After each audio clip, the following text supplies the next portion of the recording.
Radio station FM 98.4 की पुरानी इमारत एक थके हुए दैत्य की तरह खड़ी थी। आज रात आरजे आरव अपनी लेट नाइट शो रात की आवाजें का नया एपिसोड रिकॉर्ड करने वाला था। स्टेशन लगभग खाली था, केवल पीली ट्यूब लाइटें और कोनों में जमा धूल जो अंधेरे में छोटी छोटी जुगनुओं की तरह चमक रही थी। हवा में एक अजीब ठंड भरी थी। रिकॉर्डिंग शुरू होते ही फोन लाइन पर पहला कॉल आया।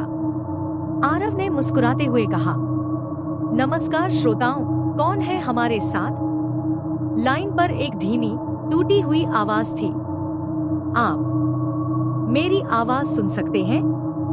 आवाज में एक सिहरन थी, जैसे पानी में डूबी कोई घंटी आखिरी बार बज रही हो।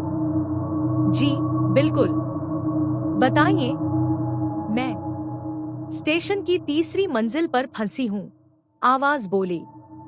कृपया मुझे नीचे लाने में मदद कीजिए। आरव चौंक गया। तीसरी मंजिल? वहां तो पिछले 5 साल से ताला लगा है। किसी हादसे के बाद। उसने हंसने की कोशिश की। आप मजाक कर रही हैं क्या? वह फ्लोर तो बंद है। नहीं, मैं यही हूँ, आवाज ने कहा, और आपकी रिकॉर्डिंग में भी हूँ। हवा कुछ और ठंडी हो गई। आरव ने हेडफोन उतारे, दिल तेजी से धड़क रहा था। वह उठकर कंट्रोल रूम के दरवाजे तक गया और बाहर झांक कर देखा। पूरा कॉरिडोर खाली, बस दूर से हवा किसी पुराने पोस्टर को हिला रही थी। शायद कोई प्रैंक कॉल।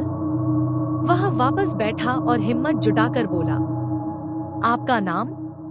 लड़की ने कुछ सेकंड खामोश रहकर कहा, अनाया। आरव के हाथ रुक गए। अनाया, वही नाम जो रेडियो स्टेशन की उस दुर्घटना में मरी हुई आरजे का था। आरव ने कांपती आवाज में पूछा, आप जीवित हैं? फोन पर एक हल्की हंसी गूंजी, टूटी हुई, खोई हुई। मैं 5 साल से इस मंजिल पर आपकी रिकॉर्डिंग का इंतजार कर रही थी। आज आप अकेले हैं, आरव। आरव ने पसीना पोंछा। आप मुझसे क्या चाहती हैं? अचानक स्टेशन की सारी लाइटें हल्की झपकी लेकर बुझ गईं। केवल रेड रिकॉर्डिंग लाइट टिमटिमा रही थी। फोन से आवाज आई, बस एक आखिरी इंटरव्यू। बाहर किसी ने दौड़ते हुए कदमों की आवाज पैदा की, जो सीढ़ियों की ओर बढ़ रही थी। धीरे धीरे, सीधे तीसरी मंजिल के दरवाजे की ओर।